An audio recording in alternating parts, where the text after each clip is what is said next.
Hey YouTube, in this video I'm just going to talk about what I plan to read today actually.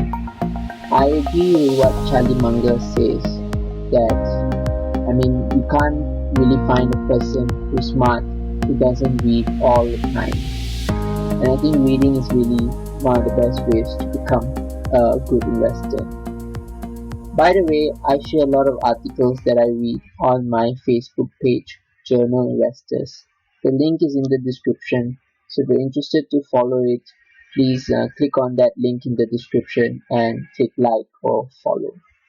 Now let's take a look at some of the articles I plan to read today. Generally, I try to read a lot more about the companies I already own. I think it's very important to know your companies in and out, and so that's why I try to read as much as possible about the companies I already own.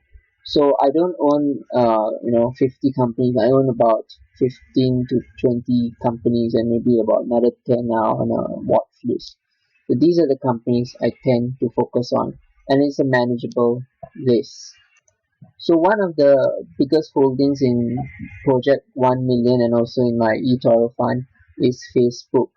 So Facebook has come up with this new initiative called Facebook Shops. So this will be an interesting article to read to find out how big the potential is for Facebook Shops. Generally, I don't give too much credence to projects that are not operational yet or have not really proven themselves. For example, the Libra project by Facebook. But I do see all these initiatives as evidence of innovation and drive at Facebook. They are seeking to always make their product better, and that is what encourages me a lot about Facebook. So I don't know if Facebook Shops will be a massive success or not, but the very fact that they're trying and the fact that this seems a logical extension of some of the services they can already provide seems to suggest that they can make this into another profit center. Another big holding of mine is Amazon, and Amazon is a company that is innovative to its core, so it's always coming up with new services and new products. So recently I understand that Amazon has released its first video game. So I think this is an important development for Amazon. Gaming is a big business, and I'll be interested to know how Amazon tends to profit from this, and whether there is a real chance that it can create a competitive advantage in this field as well, as it has done in many other fields. Palo Alto Networks is not a stock that I own already, but it is on my watch list. It's a cybersecurity company, and in general, I think as more people use the internet, more people shift their work to the cloud. There will be a greater need for cybersecurity companies, and I believe Palo Alto is one of the leaders. I don't understand cybersecurity that well, so I try to read as much as possible about cybersecurity and about some of the leading players in that field like Palo Alto. So this is very interesting to see how it is looking to benefit from the work from home environment at the moment. There's another cybersecurity company that I'm also interested in called CrowdStrike, but I haven't really been able to understand why one company is better than the other and why one company may have a moat stronger than other. So this is still very much a work in progress to try to understand cybersecurity companies and to identify their economic moat.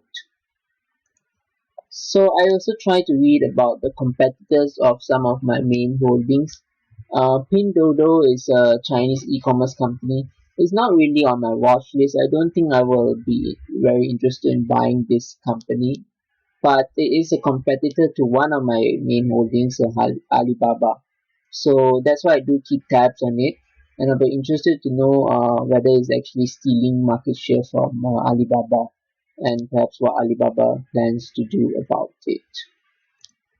I still think that given that Alibaba is quite a big company, and given that it has much deeper pockets, I think it will be able to stave off any threat from smaller rivals like Pinduoduo. I think whatever Pinduoduo can do, Alibaba can do. Similar to how Facebook has, copied a lot of Snapchat's uh, innovative developments.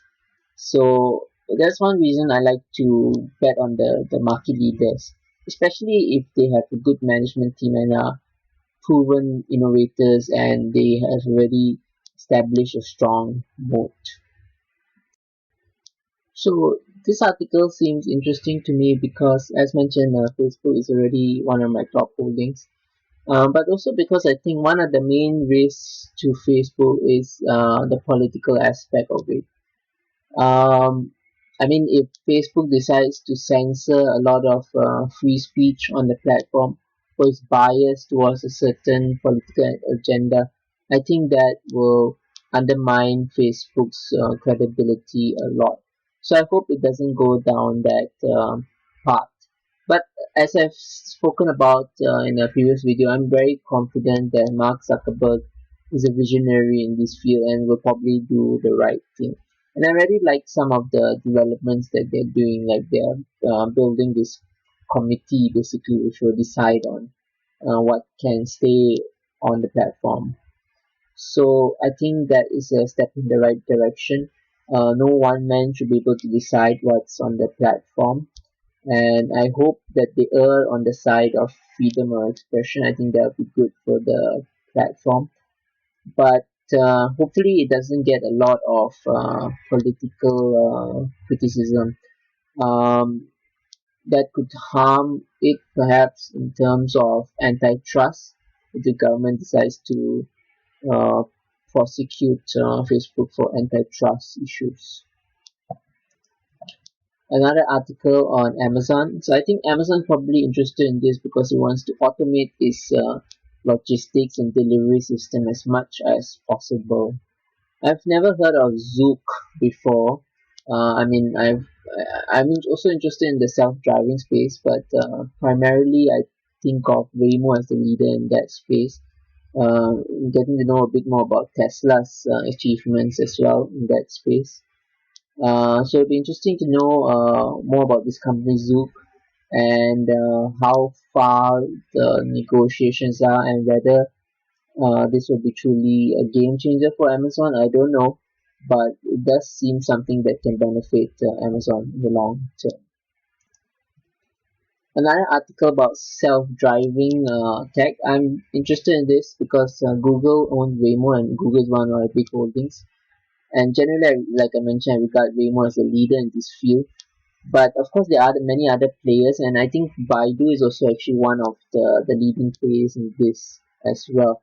So Baidu is a competitor in that sense to Google's Waymo. So I'll be interested to know more about what Baidu is doing and how advanced its technology is, and what other developments are going on with this self-driving tech.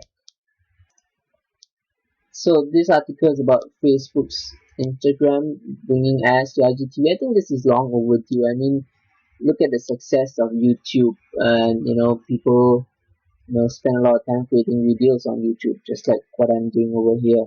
So I think this is just generally the way to go. I think revenue sharing for IGTV makes sense, but I don't know if we can compete with YouTube because YouTube has really become such a big thing and such strong network effects right now.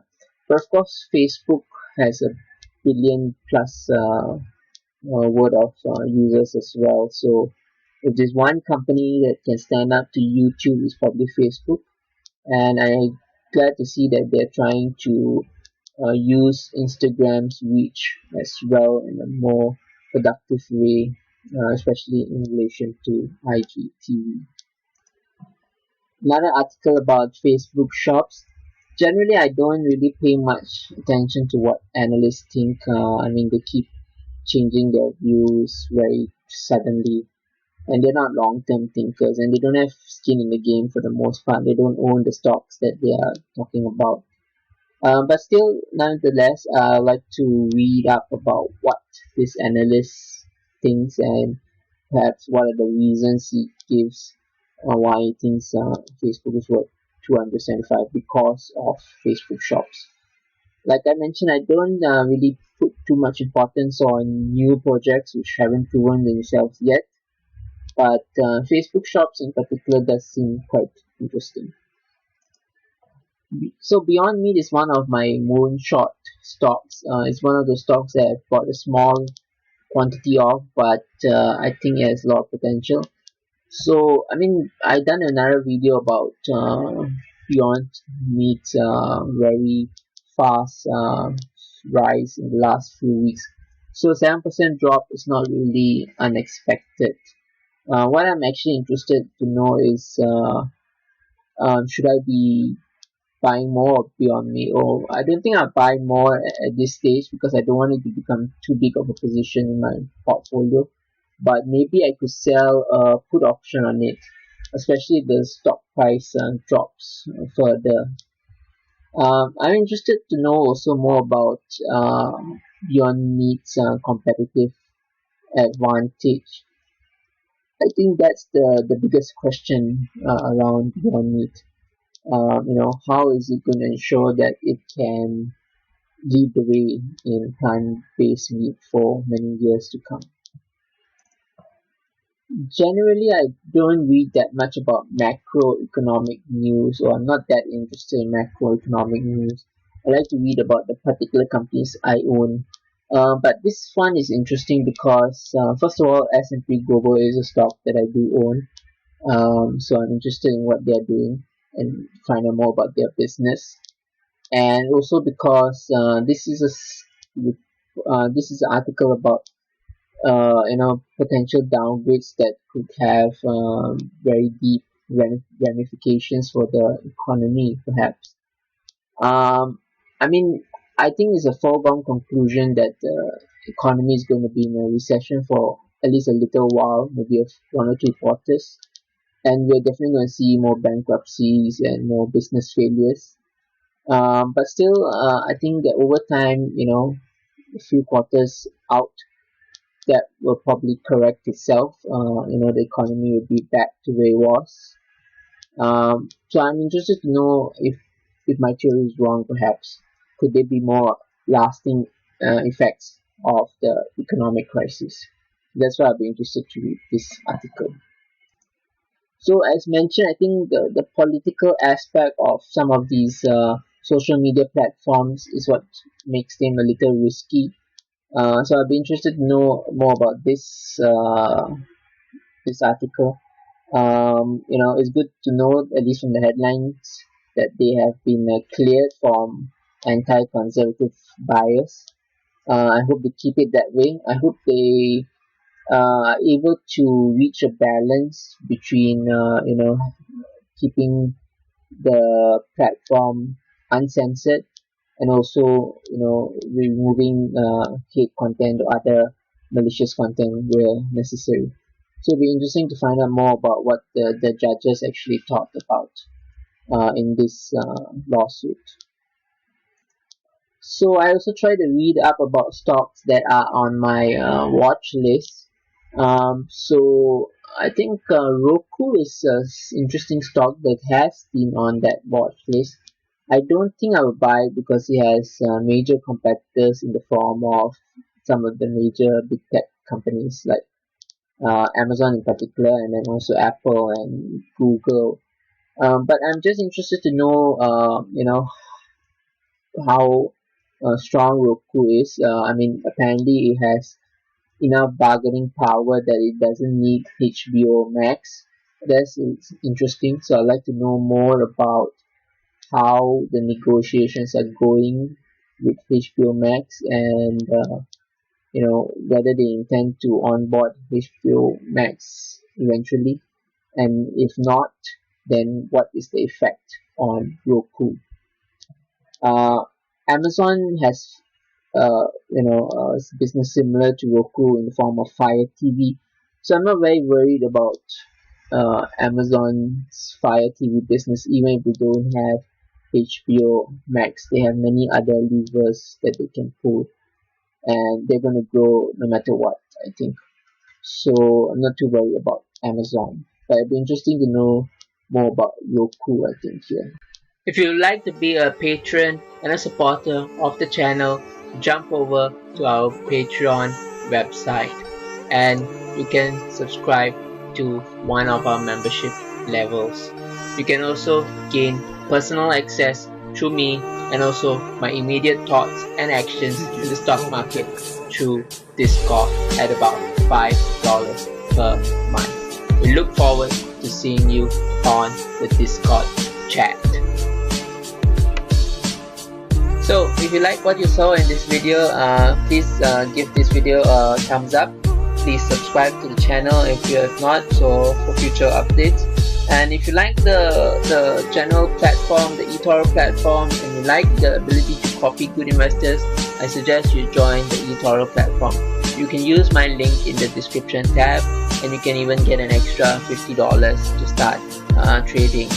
So thank you for watching. I hope you took away some good points from this video. I hope you stay with us on this journey, this long-term journey, and we'll see you in the next video.